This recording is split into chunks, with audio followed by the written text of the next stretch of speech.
শুভ সকাল আমার প্রিয় পরিবার, তোমরা সকলে কেমন আছো? আশা করছি যে যেখান থেকে আমার ব্লগটি দেখছো সকলে ভালো আছো। তোমাদের আশীর্বাদ ও ভালোবাসার সাথে নিয়ে আজকের ব্লগটি শুরু করলাম। আজকে হলো সোমবার আর এখন বাজে ঘড়ির কাঁটায় ঠিক সকাল তোমার 7টা। আজকে যেন ঘুমের থেকে উঠতে অনেকটাও দেরি হয়ে গেছে, তাও কিন্তু দেরি করে ঘুম থেকে উঠো সমস্ত কাজকর্মগুলো বেশ চটজলদিভাবে করে নেওয়াতে তাড়াতাড়ির মধ্যেই সমস্ত কাজগুলো একা হাতে গুছিয়ে নিতে পারলাম। আজকে জানো তো সকালে ঘুম ভেঙে দেখছি ওই বাজে ঘড়িতে তোমার 7টা বাজতে 5 মিনিট বাকি। আমি তো তনহন করে একদম নেমেছি সংসারের সমস্ত কাজকর্মে কোমর বেঁধে। তো প্রথমেই ঘরের কাজকর্মগুলো সেরে নিলাম, তারপরে দুয়ার ঘরে জল দিয়ে দিলাম, উঠানটাও এরই মধ্যে ছাদ দিয়ে দিয়েছি জানো। তারপরে এই যে রাতের কিছু বাসন ছিল সেই সমস্ত বাসনগুলো এদিকে সোজা নিয়ে এসছি ধোয়া মাজা করতে। আর দেখো এখন শরতের ছোঁয়া আসতে না আসতে আকাশের পরিস্থিতিটা কতটাই না পাল্টে গেছে, চারিদিকে কুয়াশা, ওই যে মাঠের ওইখানে দেখলেই বোঝা যায়। চলো বাসনগুলো এবার ঘরের দিকে রাখা যাক।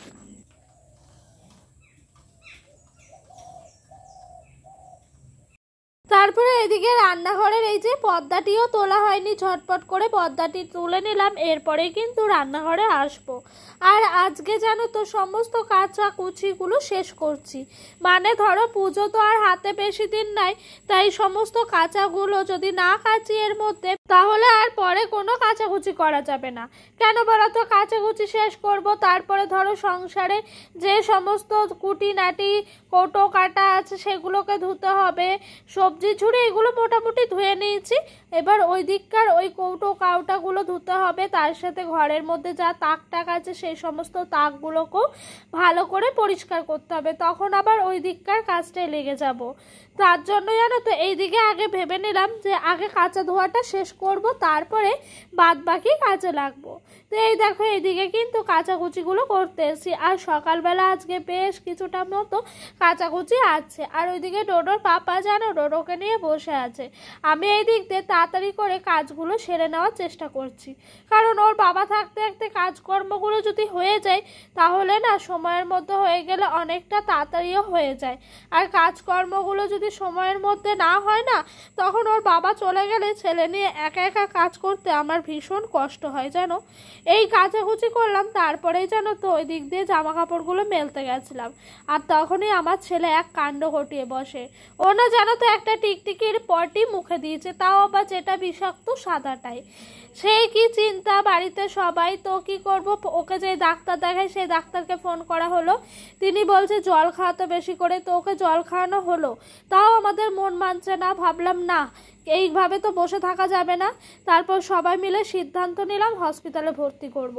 তো ওই যে তড়িঘড়ি করে ওকে নিয়ে সোজা চলে এসেছি আমি ওর বাবা মিলে হসপিটালে। এই দেখো হসপিটালে আমরা সকালে কাজকর্মগুলো সারলাম, কত তোরজোর নিয়ে চানও করে নিয়েছি জানো, তারপরে ছেলে নিয়ে আমার আসতে হলো হসপিটালে। এই যে বাচ্চাদের রুমে আছি, ও সেরকম একটা কিছু অসুবিধা নেই বলে ডাক্তারের কাছে ওনারা বলেছেন ওকে রাখা হবে একদিন মতো, তারপরে যদি কোনো প্রবলেম হয় তখন সেই মতো ওকে মেডিসিন দেওয়া হবে। তো এই দিক দিয়ে ও প্রথমে জানো তো এসে একটু থতমত ভয় খেয়ে গেছিলো, কেন বলো তো চারিদিকে লোক আর লোক, বাচ্চা, এখানে তোর বাবাকে সেরকমভাবে অ্যালাউ করছে না, সব বাচ্চাদের আর তোমার যখন প্রবলেম হচ্ছে তখন বাবাদেরকে ডাকা হচ্ছে, তো ওর তো সেরকম প্রবলেম নেই, সেই জন্য ওর বাবাকে একটু অ্যালাউ করছে না জানো এই নার্স দিদিরা। এমনিতে খুবই ভালো ওনারা, সবাই ভয় লাগছে এই কথাটা শুনে যে ওই বিষাক্ত জিনিসটা খেয়ে ফেলেছে। তো ওই দিক দিয়ে ওর বাবা খুব মুখে হাসি নিয়ে এলো, আর এখন হলো তোমার বাড়ির লোকের দেখা করার সময়। আর এই হাসির কারণটা বলি, ডোডোর পাপা বলছে বসেছিলাম থাকতে থাকতে মনে পড়লো আমার দাঁতের তো প্রবলেম আছে, যাই গিয়ে তোমার একটু ডাক্তারের কাছে গিয়ে ডাক্তারটা দেখিয়ে আসি হসপিটালে আউটডোরে। তো দেখিয়ে আসলো, আর এই দেখো আমাদের জন্য কিছু খাবার এনেছে, এখানে একটা তোমার ব্রিটানিয়া বিস্কুট এনে দিয়েছে, না সরি বাটার বিস্কুট এনে দিয়েছে, তার সাথে এইগুলো এনে দিয়েছে, তারপরে তোমার এনে দিয়েছিল লাড্ডু, এই সমস্ত জিনিসই। যাই হোক, সারাদিন ঠাকুরের নাম করলাম, ঠাকুর আমায় নিরাশ করেনি। দেখো এই যে এইটা হলো আমাদের কালনা হসপিটালের বাইরের দৃশ্যটা, কত সুন্দর লাগছে না বলো? একটা মা তার সন্তানকে বুকে করে আগলে আছে, এরকমভাবেই কিন্তু আমরা সারাদিন আমাদের সন্তানকে আগলে রাখি। এখন হসপিটালে বাজে তোমার রাত 9টা, ছুটি দিয়ে দিয়েছে ডাক্তারবাবু, দেখে বলছে ও ভালো আছে। আর হ্যাঁ, এর মাঝে ওর রক্তের রিপোর্টটাও করানো হয়েছে, বললো যে রক্তের রিপোর্ট ভালো আছে, সেই কারণে ছুটি দিয়ে দিয়েছে। আমরা এখন রাস্তায় বেরিয়ে পড়ে বাড়ি এসেছি। আর এইখান থেকে শুরু হলো পরের দিনের ব্লগ, মানে এটা মঙ্গলবারের, তো সেটাও তোমাদের সাথে শেয়ার করে দিলাম। এটা 2 দিনের ব্লগ থেকে গেল কিন্তু। হ্যাঁ, তো এই দেখো এখানে কত ড্রাগন ফল, ওই যে প্রথমেই বললাম আমার শ্বশুরমশাই শাশুড়ি মা নেন বাড়িতে, ওনারা একটু বেড়াতে গেছিলেন, তো ডোডোর ওই অবস্থার খবর শুনে ওনারা বাড়ি চলে এসেছিলেন, মানে সোমবার দিন রাতের মধ্যে সবাই বাড়ি ঢুকে পড়েছিলেন। তো ওনারাই এইগুলো নিয়ে এসছেন, ড্রাগন ফল গাছে হয় আমার মামা শ্বশুরদের বাড়ি। তো এই দেখো ড্রাগন ফলগুলো ছাড়িয়ে এদিক দিয়ে আমি একটু সকালবেলা পিস পিস করলাম। ছেলেটার অনেকটা ব্লাড নিয়ে নিয়েছে জানো ডক্টর, তাই ভাবলাম যে ওকে যদি একটু খাওয়ানো যায় তাহলে একটু ভালো হবে, তার জন্যই কিন্তু ওকে খাওয়ানোর প্রস্তুতি চলছে। অবশ্য ও খেয়েওছে, ওর খুব একটা খারাপ লাগেনি। যাই হোক, এখন ডোডো সুস্থ আছে, নিশ্চিন্তে হয়েছি জানো। কাল রাতে না, সোমবারে রাতে ভিডিও শ্যুট করলাম তো সারাদিন, কিন্তু কি বলো তো, শরীর আর দিচ্ছিল না। সারাদিন হসপিটালের মধ্যে বসে আছি একটানা, একটা বেডে প্রথমে আমি আর ডোডোই ছিলাম, তারপরে কিন্তু আরও বাচ্চা যখন ভিড় জমছে, বেড না থাকায় একটা বেডে 2টো করে বাচ্চা দিয়ে দিচ্ছে জানো। তো আর কি করব, তখন দিয়ে কিছু করার নাই বলে ওই বাচ্চাটিকে ছিল আমাদের সাথে, তারপরে আমরা চলে আসাতে ওনাদের আবার ভালো হলো, যেহেতু সিটটা ওনারা একাই পেয়ে গেল। তো এই দেখো এইদিকে পরের দিন, ওই যে মঙ্গলবার দিন, ডোডোর পাপা একটু মাছ নিয়েছে, জ্যান্ত তেলাপিয়া মাছ। ছেলেটা যেহেতু শরীর থেকে অনেকটাই রক্ত নিয়ে নিয়েছে 1 সিরিঞ্চি মতো, সেই কারণে। তো এই দেখো তেলাপিয়া মাছটা আলু দিয়ে একটু ঝোল করব, তাই লম্বা লম্বা করে আলুগুলোও কেটে নিচ্ছিলাম জানো। তো পরের দিন না একটুও ভাল লাগছিল না, মানে সারাদিন মনে হচ্ছে শুধু একটু শুতে পারলে বাঁচি, একটু ঘুমোতে পারলে ভালো হয়, কিন্তু কি করব বলো, সংসারে কাজ আছে, ছেলে আছে, সারাদিন শুয়ে থাকলেও কিন্তু আবার হবে না। তো এইদিকে তেলাপিয়া মাছ বেশিও না হয়নি, যেহেতু ডোডোর পাপা কাল সারাটা দিন আমাদের সাথে ছিল, তার সাথে ও প্রচুর টায়ার্ড হয়ে গেছে। কেন বলো তো, ওপর নিচ করেছে, আমি না ছেলে নিয়ে ঘরে স্ট্রাগল করে বসে আছি হাসপাতালের, কিন্তু ও ওপর নিচ করেছে, বারবার চিন্তা আমাদের মাথায়, দুজনের যে এত চিন্তা হচ্ছিল কি বলবো। আমরা দুজনের মুখের দিকে তাকিয়ে শুধু ভাবছি আমরা কি করব। এরকমটাই হচ্ছিল, যেহেতু বাড়িতে কেউ ছিল না। হ্যাঁ, সবাই আমাদের পাশে ছিল, কিন্তু কাছে কেউ ছিল না।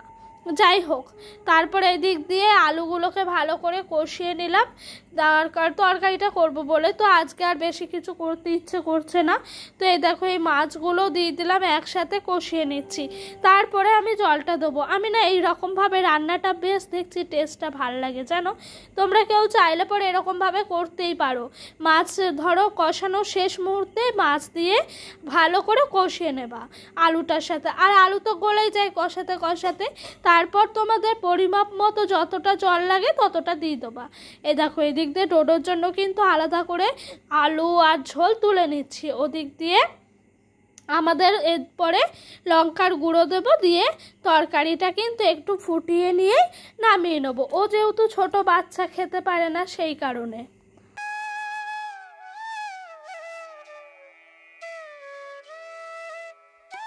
আর জানো তো, প্রত্যেকটা মানুষ আশেপাশে পাড়া প্রতিবেশী আত্মীয় স্বজন সবাই টেনশন করছিল যে এইটা তো মানে একটা স্বাভাবিক ব্যাপার না বলো, এই বাচ্চাটা এরকমভাবে এই খেয়ে ফেললো।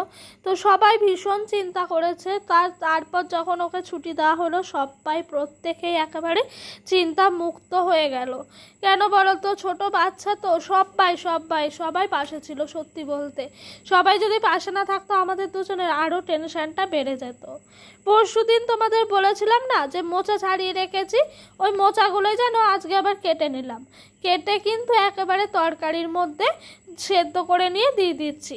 আর জানো না তো, মোচাগুলো এত ভালো করে জুত জাত করে রান্না করলাম, তারপরে আর কি মোচাগুলো একদম তেতো, খেতে এত জঘন্য লেগেছে কি বলবো, মনে হচ্ছে যেন কে তেতো গুঁড়ো মশলা এর মধ্যে অ্যাড করেছে, এতটাই তেতো। আমি মোচা খেয়েছি আগে অনেক, কিন্তু এরকম মোচা আজকে ফার্স্ট টাইম আমি খেলাম।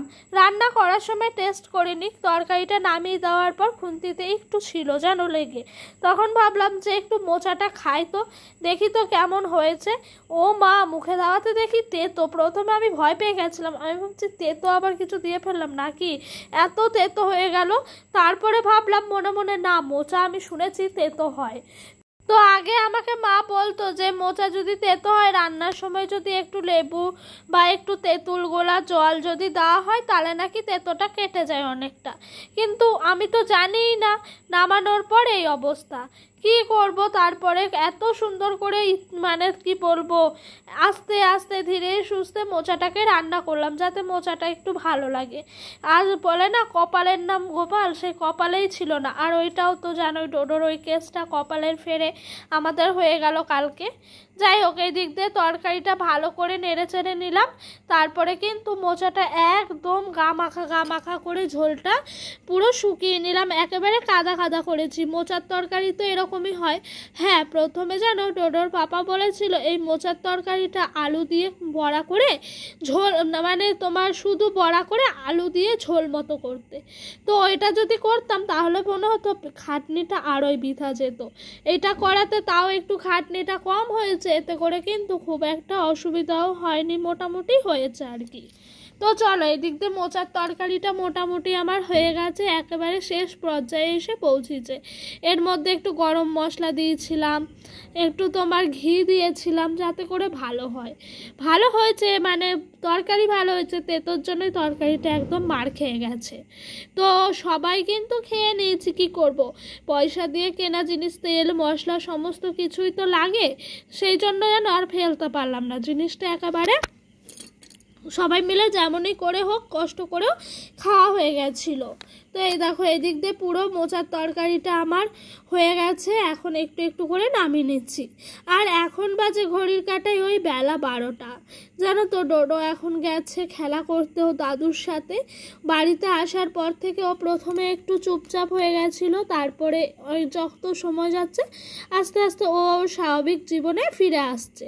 এটা দেখে সত্যি খুব ভালো লাগলো যে ছেলেটা, জানো তো কি খারাপ লাগছিল হসপিটালের মধ্যে ওরকম করে ছিল বলে। যাই হোক, এই দিক দিয়ে মোটামুটি কাজকর্মগুলো গুছিয়ে নিলাম। তারপরে ডোডোর পাপাকে ফোন দিলাম, জানো, ও বলে এখন আসবে না, ও কোন জায়গায় খেয়ে নিয়েছে। তো আমাকে বলে তুমিও খেয়ে নাও, তুমি একা একা বসে থাকবা, তাড়াতাড়ি করেই খেয়ে নাও। তো আর কি করব, আমি এদিক দিয়ে ঝটপট করে চলে এসেছি খেতে।